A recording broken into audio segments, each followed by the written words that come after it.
Bonjour à tous, j'espère que vous vous portez très bien. Aujourd'hui, nous allons poursuivre avec notre formation PostgreSQL. Tout au long de cette formation, nous verrons ensemble comment créer les différentes tables via PSQL et pgadmin 4. Dans une première partie, nous allons comprendre les syntaxes utilisées et dans une deuxième partie, nous nous connecterons à PSQL et pgadmin 4 pour créer nos différentes tables. La toute première table que nous aurons à créer est la table TB type client. Cette table va nous permettre de stocker les informations sur le type de client. Pour ce faire, nous allons écrire une toute première syntaxe qui est setSearchPath égale le nom du schéma. En effet, cette syntaxe va nous permettre de définir un nom du schéma qui sera utilisé lors de la création de nos différentes tables.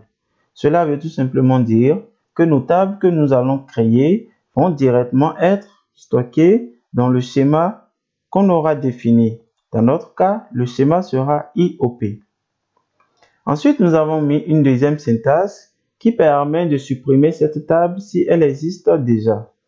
Là, nous avons mis la syntaxe dropTable, donc qui permet de supprimer une table. IfExist va faire le contrôle sur l'existence de la table. Et TB type client est le nom de la table. Maintenant, nous allons créer notre table. Donc, pour créer une table, nous allons utiliser la syntaxe createTable. CreateTable et ensuite, nous allons lui spécifier le nom de la table. Donc, comme vous pouvez le voir, le nom de notre table ici est TB type client.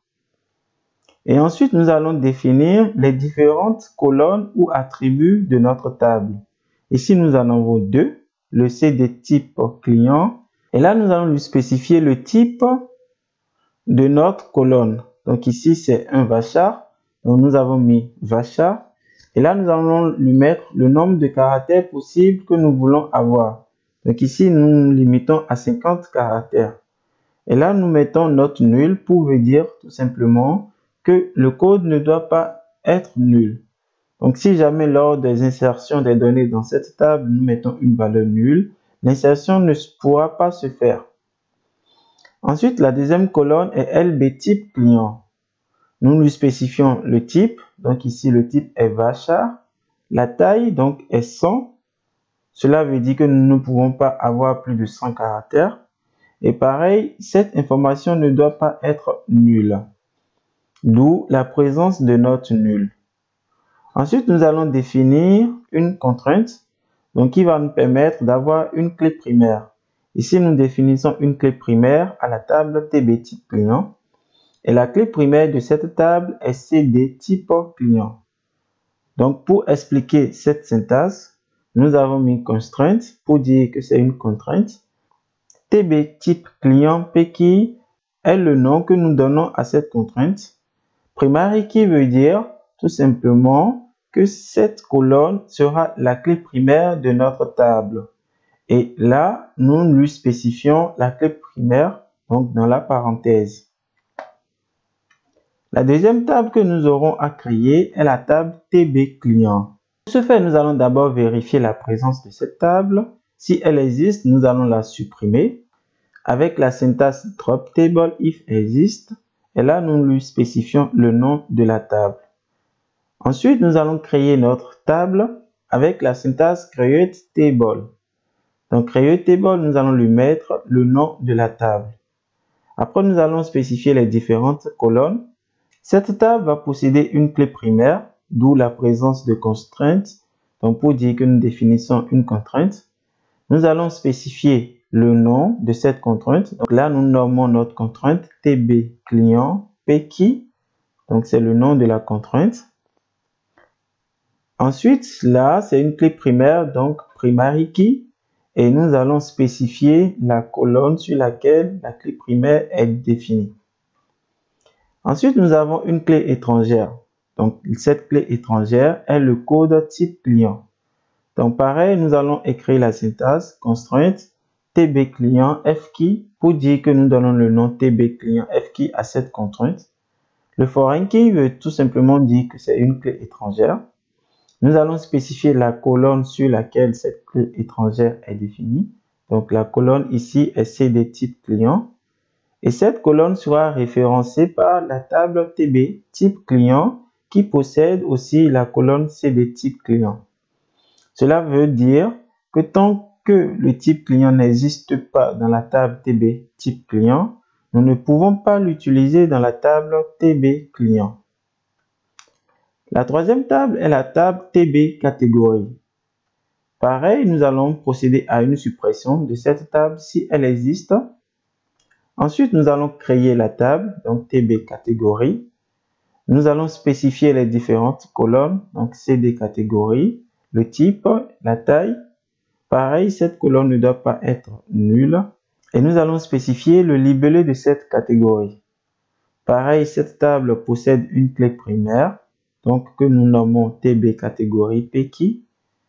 Et cette clé primaire est définie sur la colonne CD catégorie.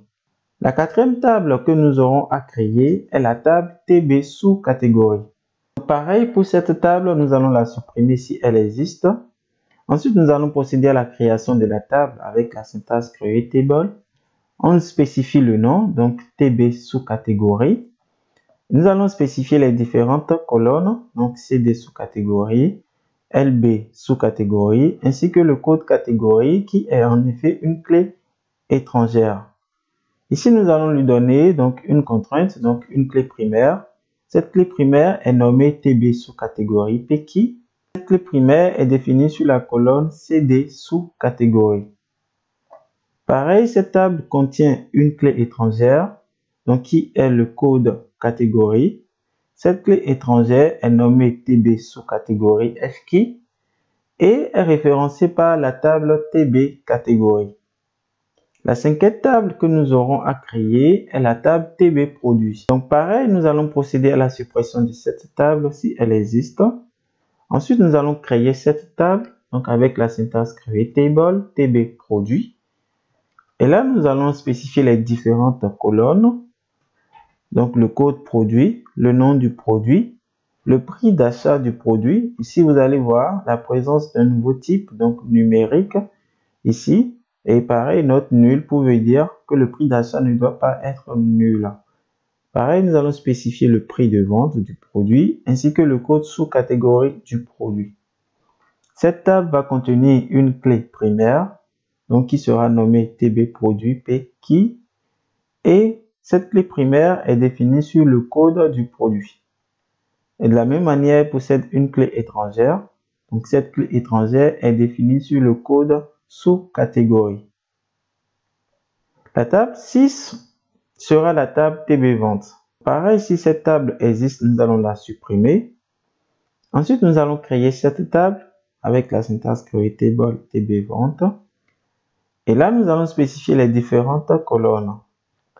Et pareil, nous allons spécifier la clé primaire de cette table.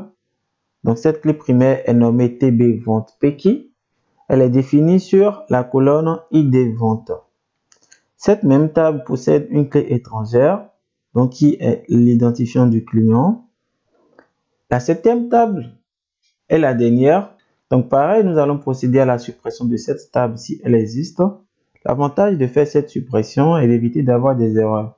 Parce que imaginez si cette table existait, si nous lançons directement la commande createTable, nous aurons une erreur comme quoi la table existe déjà. Ensuite, nous allons créer maintenant cette table avec la syntaxe createTable. Nous allons lui spécifier le nom de la table. Et après, nous allons lui spécifier les différentes colonnes de cette table. Donc ici, nous avons l'identifiant de la vente. Nous avons le code produit, donc la quantité vendue, le prix de vente, ainsi que le prix d'achat au moment de cette vente. Pareil, cette table possède une clé primaire, mais qui est en quelque sorte une clé composée, car cette clé primaire est composée de deux colonnes, donc l'identifiant de la vente, ainsi que le code produit. En même temps, ces deux colonnes sont des clés étrangères, parce que l'identifiant de la vente est présent dans la table TB vente, et le code produit est présent dans la table TB produit. D'où la présence des contraintes sur les clés étrangères. Maintenant, nous venons de parcourir un peu nos DDL, c'est-à-dire nos premiers scripts sur la création des différentes tables. Maintenant, nous allons nous connecter à PSQL pour pouvoir créer les différentes tables. Comme vous pouvez le voir ici, nous avons créé un script createTable.sql qui regroupe toutes les requêtes de création de tables. La première syntaxe nous permet ici donc de définir le schéma. Et après, vous pouvez voir les scripts de création des différentes tables. Nous avons créé aussi un autre script.sql qui va nous permettre de supprimer toutes les tables que nous aurons à créer. Étant donné que nous voulons créer les différentes tables via PSQL et pgadmin4, dans un premier temps, nous allons créer nos tables via PSQL et ensuite nous allons les supprimer pour pouvoir les créer via pgadmin4. Maintenant, connectons-nous via l'invite de commande à PSQL. Donc ici, nous allons nous positionner dans le répertoire où se trouvent nos scripts SQL. Donc c'est des scripts, voilà. Là, si nous faisons un dire, nous pouvons voir nos deux scripts SQL. Maintenant, nous allons nous connecter à PSQL. Donc comme nous l'avons vu précédemment, nous allons définir notre mot de passe. Donc set pg password. Et là, nous allons mettre le mot de passe.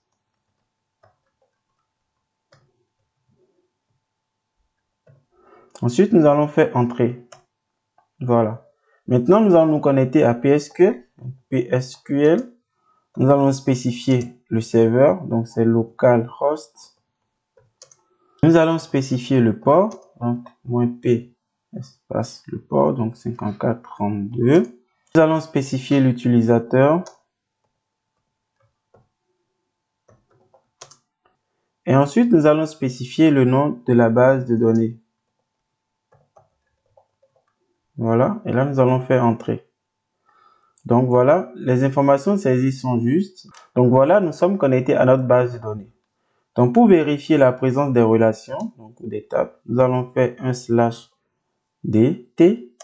Voilà, là, il nous dit clairement aucune relation n'a été trouvée. Maintenant, nous allons exécuter notre script de création des tables.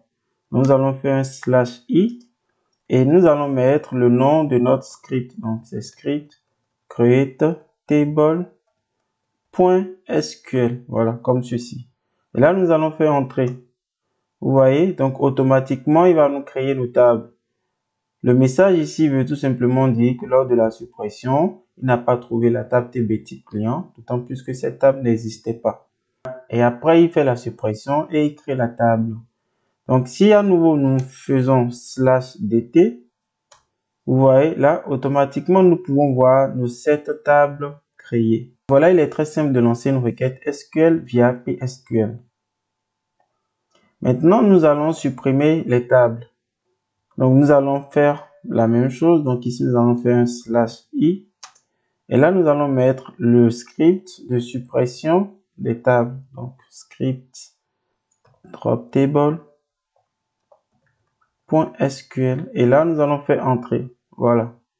Donc, automatiquement, il nous dit que nos tables ont été supprimées. Si on fait /dt, entrée, vous voyez, il ne trouve aucune relation. Voilà. Maintenant, nous allons nous connecter à pgadmin4 pour créer les différentes tables.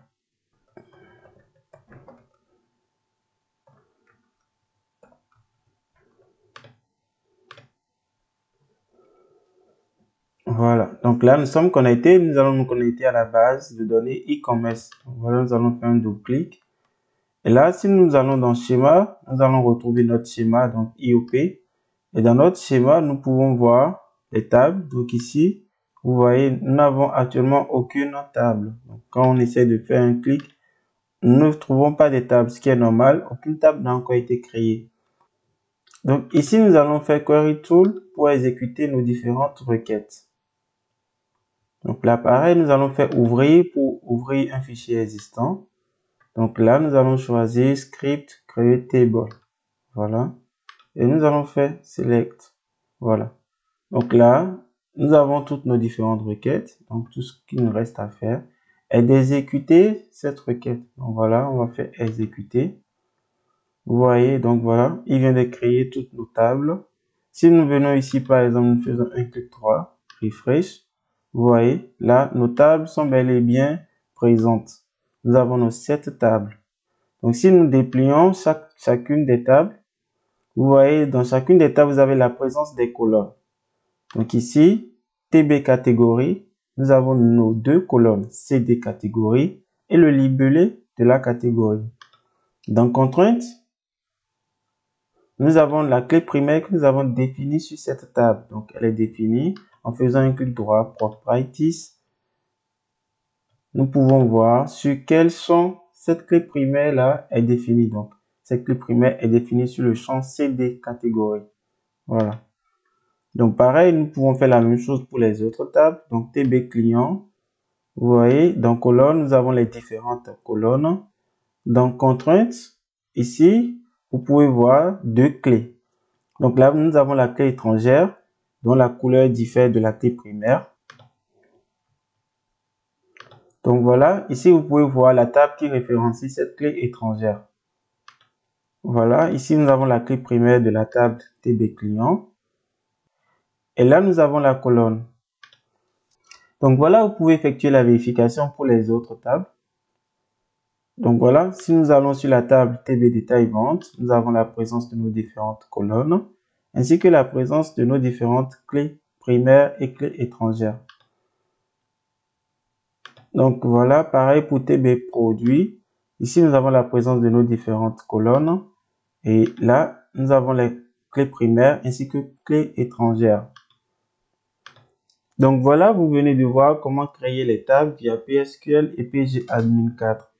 Dans les prochaines sessions, nous allons comprendre l'utilité des index et nous essayerons de définir quelques index sur les colonnes de nos différentes tables. Je laisserai un lien de téléchargement des scripts de création et de suppression de tables dans la description de cette vidéo.